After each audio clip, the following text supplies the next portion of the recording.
Hello दोस्तों, स्वागत है आप सभी का टीडी क्लास में। क्लास 9 साइंस के चैप्टर नंबर 2 की आज के इस वीडियो में जानेंगे सॉल्यूशंस के बारे में।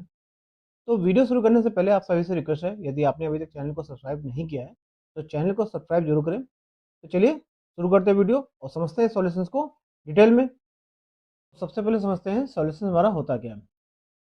तो हमें पता है कि हमारा जो मिक्सचर होता है वो दो टाइप का होता है, होमोजेनियस मिक्सचर और हेट्रोजेनियस मिक्सचर।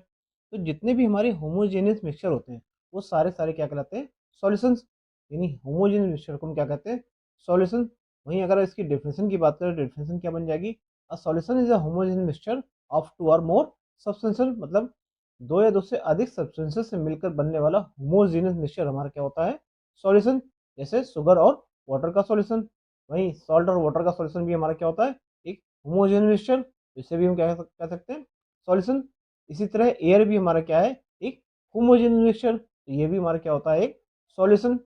वहीं अगर इसकी प्रॉपर्टीज की बात करें तो प्रॉपर्टीज में सबसे पहले क्या आता है, इसका होमोजेनियस। यानी हमारे जितने भी सॉल्यूशंस होते हैं वो क्या होते हैं, एक होमोजेनियस मिक्सचर होते हैं। अगर बात करें इनके पार्टिकल साइज की तो इनके पार्टिकल साइज इतने छोटे होते हैं कि इनको नेकेड आई से हम नहीं देख सकते हैं। अब पार्टिकल साइज छोटे होने की वजह से इनको हम फिल्ट्रेशन प्रोसेस से अलग भी नहीं कर सकते हैं। वहीं ये इतने छोटे पार्टिकल साइज होते हैं कि इन पर अगर हम लाइट डालें तो लाइट इनको क्रॉस करके सीधी निकल जाती है, यानी इन पर टिंडल इफेक्ट नहीं होता है। ये लाइट को फैलाते नहीं है, स्कैटर्ड नहीं करते हैं। तो चलिए अब समझते हैं सॉल्यूशंस के कंपोनेंट्स के बारे में।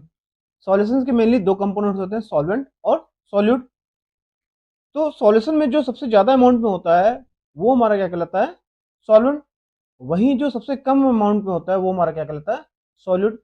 जैसे अगर हम शुगर और वाटर का सॉल्यूशन लें तो उसमें शुगर हमारी कम मात्रा में होती है तो उसको हम बोलेंगे सॉल्यूट। वहीं हमारा वाटर हमारा ज़्यादा मात्रा में होता है तो इसको हम बोलेंगे सॉल्वेंट। यानी जो चीज़ घोली जा रही है वो हमारा होता है सॉल्यूट, जैसे शुगर। और जिसमें घोली जा रही है वो होता है हमारा सॉल्वेंट, जैसे कि पानी। तो ये याद रखिएगा, लार्जर अमाउंट सॉल्वेंट और स्मॉलर अमाउंट सॉल्यूट। यानी जो चीज़ घोली जा रही है वो सॉल्यूट और जिसमें घोली जा रही है वो हमारा क्या होता है, सॉल्वेंट। ठीक है, क्लियर है। अब बात करते हैं टाइप्स ऑफ सॉल्यूशंस की। तो फिजिकल बेसिस पर सॉल्यूशंस को तीन टाइप में डिवाइड किया गया है। पहला है सॉलिड इन लिक्विड, यानी लिक्विड में अगर सॉलिड मिक्स किया जा रहा है तो ये हमारा होता है सॉलिड इन लिक्विड सॉल्यूशन। जैसे कि सॉल्ट इन वाटर, यानी वाटर में हम जब सॉल्ट को मिक्स करते हैं तो हमारा जो सॉल्यूशन बनता है वो बनता है क्या, सॉलिड इन लिक्विड सॉल्यूशन। वहीं सेकंड हमारा है लिक्विड इन लिक्विड सॉल्यूशन। यानी जब हम लिक्विड में ही लिक्विड को मिक्स करते हैं तो जो सॉल्यूशन हमारा बनता है वो क्या कहलाता है, लिक्विड इन लिक्विड सॉल्यूशन। जैसे alcohol in water, vinegar in water. मतलब एल्कोहल को जब वाटर में मिक्स किया जाता है तो एल्कोहल भी हमारा लिक्विड होता है और वाटर भी हमारा क्या होता है, लिक्विड होता है। वहीं विनेगर भी हमारा लिक्विड होता है और वाटर भी हमारा क्या होता है, लिक्विड। तो ऐसे सॉल्यूशन जहां पर लिक्विड्स में लिक्विड को मिक्स किया जा रहा है वो सॉल्यूशन हमारा क्या होता है, liquid in liquid solution. Third हमारा क्या है, गैस इन लिक्विड सॉल्यूशन। यानी ऐसे सॉल्यूशन जिसमें लिक्विड में गैस मिक्स की जा रही है उनको हम बोलते हैं गैस इन लिक्विड सॉल्यूशन। जैसे सोडा वाटर। अब सोडा वाटर में क्या होता है कि कार्बन डाइऑक्साइड को पानी में मिक्स किया जाता है तो ये हमारा क्या होता है, गैस इन लिक्विड सॉल्यूशन। वहीं पानी में हमारा ऑक्सीजन भी मिक्स होती है तो उसको हम बोलते हैं गैस इन लिक्विड सॉल्यूशन। ये हमारे सॉल्यूशंस के टाइप्स हो गए, solid in liquid, liquid in liquid and gas in liquid. ठीक है, क्लियर है। चलिए अब समझते हैं कॉन्सेंट्रेशन के बारे में।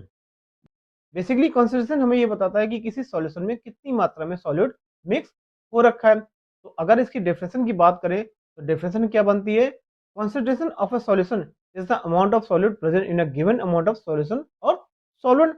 मतलब किसी सॉल्यूशन में कितनी मात्रा में सॉलिड हमारा मिक्स हो रखा है, डिजोल्व हो रखा है, वो उस सॉल्यूशन की क्या होती है, कॉन्सेंट्रेशन। आप इसको ऐसे समझते हैं कि एक ग्लास वाटर में अगर हम एक स्पून शुगर मिक्स करते हैं तो जो हमारा सॉल्यूशन बनेगा उसकी जो कॉन्सेंट्रेशन होगी वो क्या होगी, लो होगी, क्योंकि हमारा जो हमारा सॉल्यूट है वो क्या है, कम है। वहीं अगर इसमें हम 5 स्पून शुगर मिक्स करते हैं तो तब हमारा जो सॉल्यूशन बनेगा वो क्या बनेगा, हाई कॉन्सेंट्रेशन वाला सॉल्यूशन, क्योंकि इसमें सॉल्यूट की मात्रा क्या है, ज्यादा है। इसी बेसिस पर हमारे सॉल्यूशन को दो टाइप में डिवाइड किया गया है। एक होता है हमारा सैचुरेटेड सॉल्यूशन और दूसरा हमारा क्या होता है, अनसैचुरेटेड सॉल्यूशन। तो सबसे पहले समझते हैं सैचुरेटेड सॉल्यूशन हमारे क्या होते हैं। ऐसे सॉल्यूशन जिसमें हम और अधिक मात्रा में सॉल्यूट को मिक्स नहीं कर सकते।